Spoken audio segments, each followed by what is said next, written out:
Alright, now that I have all the brass neck sized and run through the um, ultrasonic machine, the insides are pretty clean, backs are still needing some work. After this, generally I dry them out, wash them off a little bit more. You see how there's still a little bit of residue on the necks there. That will get taken care of when I tumble the brass. But then after that, I'll generally go into the trim phase.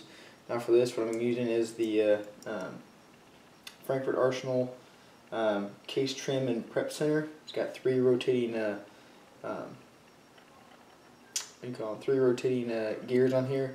We can attach different heads on there. The way it works is it's set inside here, and then inside of this little cylinder right here is a cutting head. You don't actually move the cutting head; you move the brass into it. I find it gets brass to within 1/1000th of an inch away from each other. So it's a really good tool. It makes things go a lot faster too, other than hand cranking it and all that stuff. So I prefer this. It's a lot faster. One thing to note on this thing is though, make sure once it's kind of a pain in the butt to get set. But once it's set, it's set. One thing to note on here is when you're doing it, you need to make sure all the brass that you're resized all at the same time. What I mean is you don't want to take some neck size brass and then some full length size brass and mix them all together, or you size 20 one day and then come back and pull the die off for some reason and put it back on a different way, and they're all sized differently because the way it works is, I'll show you one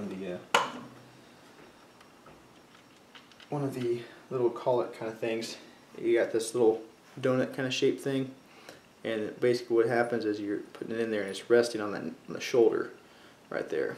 It's resting on the shoulder, and if your shoulder is different, you'll have a different length from cartridge to cartridge. So you got to make sure when you're resizing, you pay attention to detail and resize that correctly. So kind of show you how it works. Also with this, instead of pushing my thumb on here, it kind of takes a toll on your thumbs after a little while. So I'm using my Sinclair NT1500 friggin' case neck turning tool. But I'm going to use it. I'm just going to clamp it in there. I'm going to use it as a wrench to get a better leverage on it so it doesn't tear my thumbs up a lot. So turn it on. You can hear it cutting. What I like to do is press it and work it back and forth. That way you get one complete nice and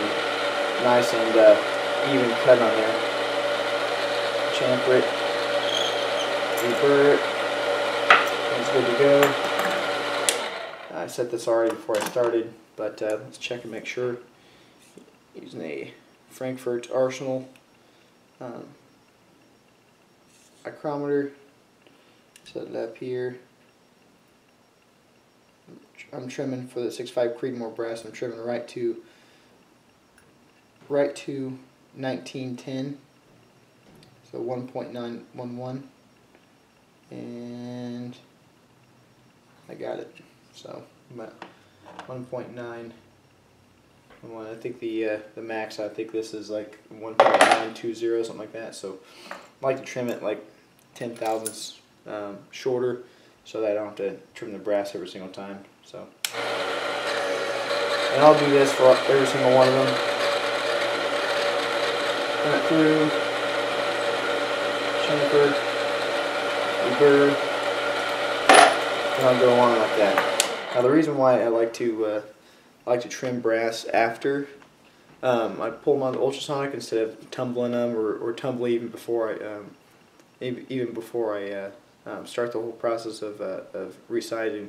One, I'm firing these out of a bolt gun, so the brass stays relatively clean, so I'm not worried about getting my dies all funky. But the reason I cut them after, I trim after I run through the ultrasonic machine, is all that once you trim it, you could get minute little flakes of brass down into the cylinder. So if you don't clean them out, you have to go through the whole process of cleaning them out, tapping them out. If little stuff gets stuck down there, it could cause some problems in your barrel. So what I like to do is tumble them afterwards, so that the tumbling media gets down there and cleans it all up. And also after you get them out of there, it's a good way to quickly dry them. So that's why if you're wondering why I'm trimming after the ultrasonic, that's the reason why I do it. So I'm gonna get through all these, and we'll come back and we'll go through cleaning out. I'm gonna go through these, dump them in that freaking tumbler, pull them out, and we'll go through chamfer and deburr them. So see you in a bit.